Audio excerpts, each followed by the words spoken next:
Imagine walking alone at night, exhausted from cleaning other people's mess, only to find a stranger collapsed behind a dumpster, shivering and bleeding. Your heart races. You want to run, but something stronger than fear pulls you closer. Injai, lips tremble, whispering for help. You kneel down, hands shaking, not knowing that this broken man will soon change your life forever.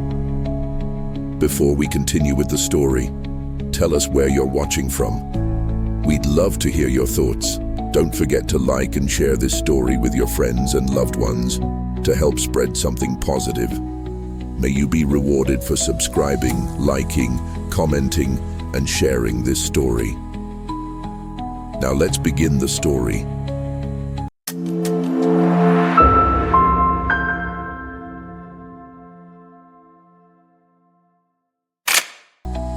Emily was tired.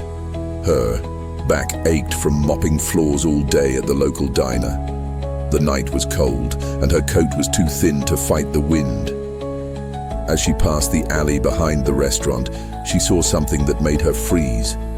A man, lying there, dirty, bleeding, barely moving, her breath caught in her throat.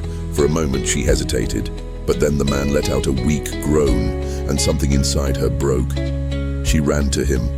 "Sir, can you hear me?" she whispered. His eyes fluttered open. Blood trickled from his forehead. He tried to speak, but his voice cracked. Emily looked around. No one was there. No one would help. Without thinking, she pulled him up slowly, supporting his weight. "Come with me," she said, her voice shaking. She dragged him to her tiny apartment just 2 blocks away. It was small, barely enough for one person, but it was warm. She cleaned his wound with warm water and an old towel. He winced, but didn't speak. She placed a pillow under his head and gave him the only blanket she had. "Thank you," he whispered before falling asleep. That night, Emily didn't sleep. She sat in a chair watching over him, wondering who he was and why her heart felt so heavy just looking at him. She didn't know his name. She didn't know his past, but something told her this man wasn't just a nobody. The morning sun slipped through the broken blinds of Emily's small apartment. The room was quiet, except for the soft breathing of the man on her couch. Emily stood by the sink, clutching a cup of warm tea, her mind spinning with questions. When he finally opened his eyes, Emily moved closer. "You're awake," she said softly. The man blinked, confused. He tried to sit up but groaned in pain. "Careful," Emily whispered. "You lost a lot of blood." He looked around slowly as if unsure of where he was. "What's your name?" she asked. He paused. I don't remember." Emily's heart dropped. "Nothing at all?" He shook his head, then closed his eyes again. "Just pain and darkness." She sat beside him, unsure of what to do. A stranger was in her home. A man with no name, no past, but something about him, his calm voice, the sadness in his eyes, made her feel safe instead of afraid. "I'm Emily," she offered. He nodded gently. "Thank you, Emily, for helping me." Days passed. Emily fed him simple meals: soup, bread, warm tea. She gave him clean clothes from the donation box at the church nearby. He didn't talk much, but every day his strength returned, and so did small pieces of his memory. One evening, as rain tapped softly against the window, he finally spoke again. "I think I used to have a different life," he said, staring into the steam rising from his tea. "What kind of life?" Emily asked. He shrugged. "I see flashes, cars, big buildings, suits, but it all fades before I can hold on to it." Emily leaned closer. "Maybe you were someone important." He gave a small, broken smile. "Not anymore." Emily's heart squeezed. There was pain behind those words, a kind of loss no memory could erase. She reached out and gently touched his hand. "You're safe now. That's what matters." He looked at her for a long moment. "Can I stay just until I figure things out?" Her answer came with a quiet nod.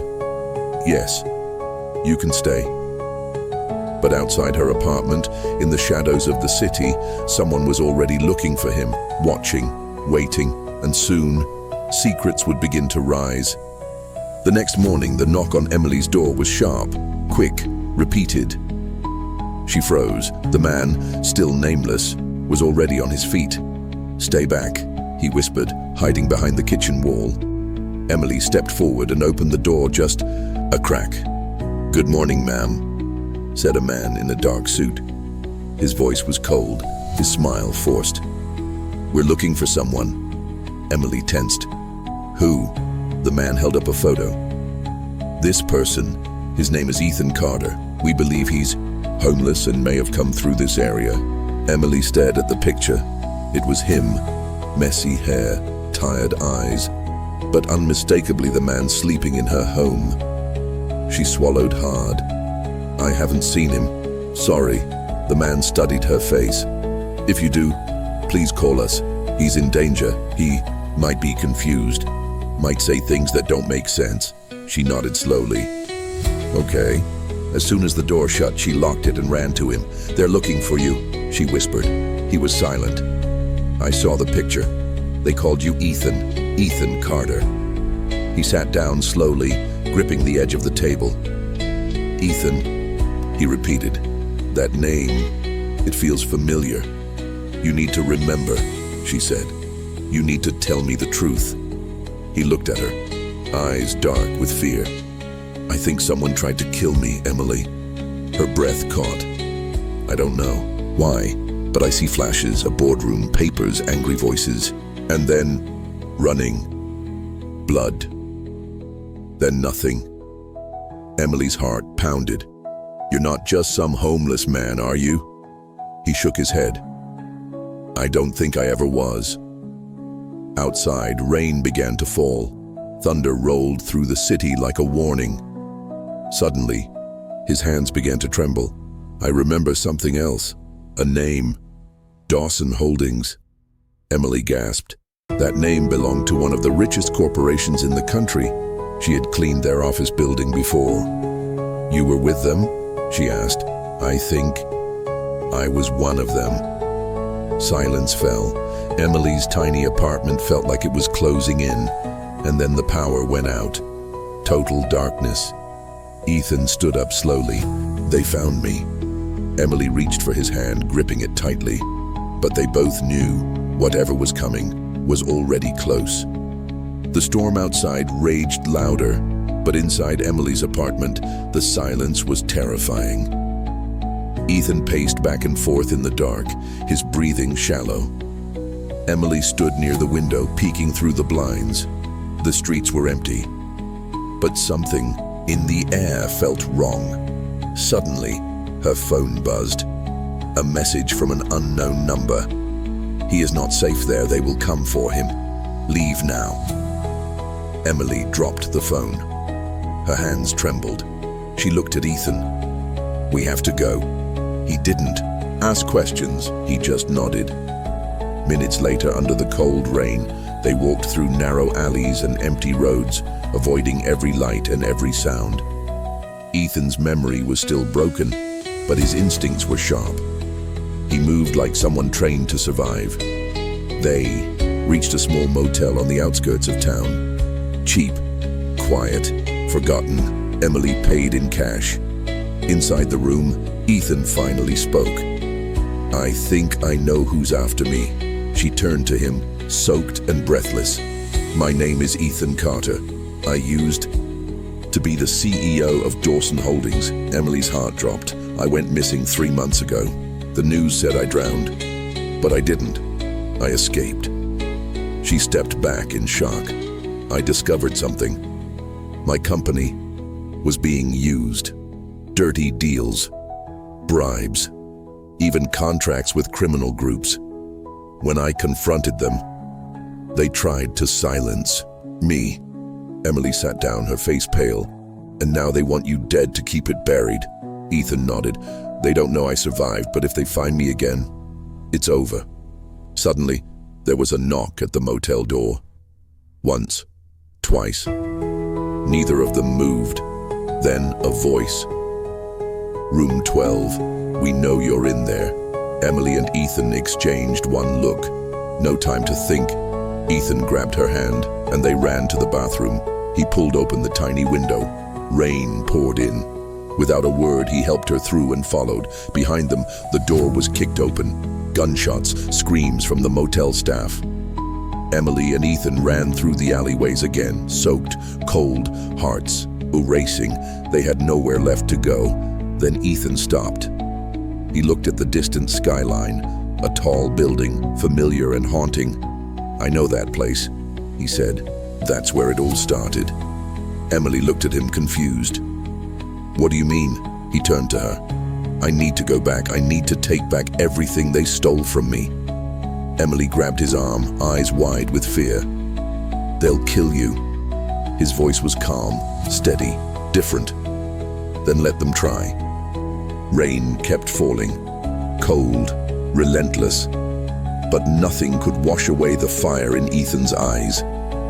He stood on a rooftop across from the towering glass building of Dawson Holdings, the empire he once built, and the very place that tried to erase him. Emily held his arm. Are you sure about this? He didn't look at her, just whispered, They think I'm dead. Tonight I prove them wrong. Down below, the city buzzed like nothing had happened. But at the very top of that building, in the executive suite, sat the man who betrayed him, Vincent Hale, Ethan's trusted friend and the one who ordered his disappearance.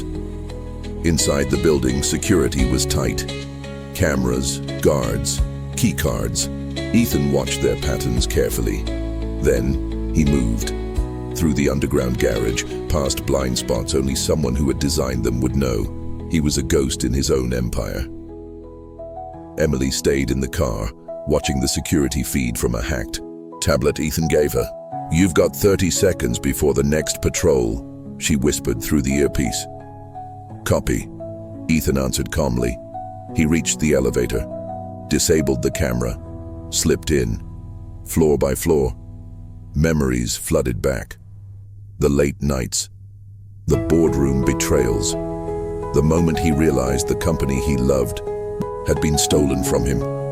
Then the doors opened, the executive floor. Ethan stepped out, silence, until clapping. From the far end of the corridor, Vincent appeared, dressed in a black suit, smirking. So, the dead man walks. Ethan didn't flinch. I came to finish what you started. Vincent's smile disappeared. You should have stayed buried. Ethan stepped forward. You sold my name, my legacy. You laundered money, signed deals with criminals. You ruined lives. And yet, here you are, alone, Vincent said, signaling to the shadows. From both sides, armed guards emerged. Emily's voice screamed in Ethan's earpiece. They're surrounding you. Get out. But Ethan raised his hand. No. He pulled something from his coat, a small flash drive. This has everything. The recordings, the signatures, the transactions, even your voice. Vincent's eyes twitched. You're bluffing. Ethan threw it to the floor. Then take it.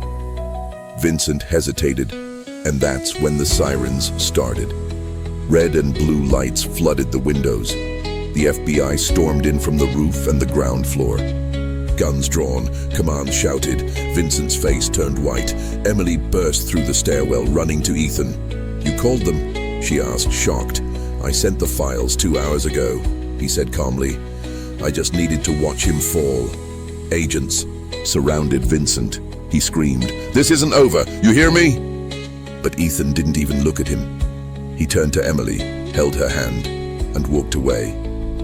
The empire had returned to its rightful owner, but the story was far from over. Because just across the city, in a dim hotel room, sat someone else watching. The news, a woman, her belly round with child. tears in her eyes. I told him I was pregnant, but he left.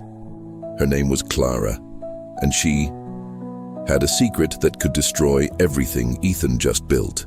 Night fell heavy over the city as Ethan stood in the center of his reclaimed office, once again the true owner of Dawson Holdings.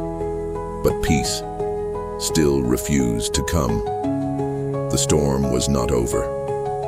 A knock at the door. Emily opened it. Standing there was a woman, drenched from the rain, hands trembling, eyes swollen with tears. I need to speak to Ethan, she said, her voice barely a whisper.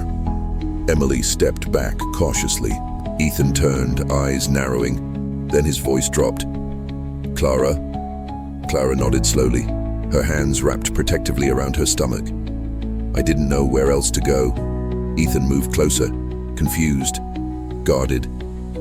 What happened to you? She began to shake.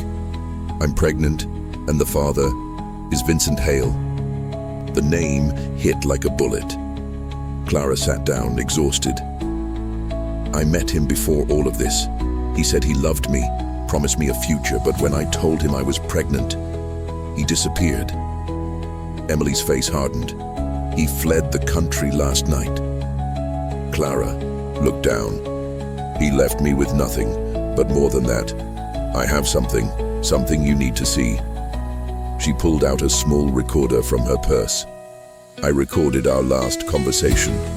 When he thought I was just some foolish girl, she hit play. Vincent's voice filled the room. You think I care about you? You're a mistake. If you speak to anyone, you and that baby will disappear. The room went cold. Ethan clenched his fists. He threatened a pregnant woman? Emily stepped forward. This recording, it can bury him forever. But Ethan wasn't done. We'll send it to the FBI, but first, we're going to make sure the world hears it. He looked at Clara. You're safe now. Stay here. We'll protect you. Clara broke into tears.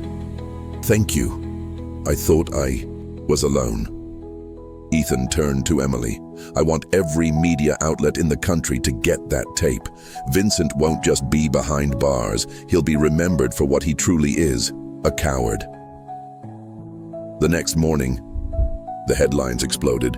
Vincent Hale, former CEO, exposed in pregnancy scandal and corporate crimes. The recording was everywhere. Social media, news broadcasts, blogs. People listened in horror as the man who wore suits and smiles was revealed. As a monster, from a hidden location overseas, Vincent watched in panic. He smashed his glass against the wall. Everything gone. Reputation, freedom, power. Interpol was now searching for him. Meanwhile, Ethan, Emily, and Clara sat together on a quiet balcony. The city below finally seemed to rest.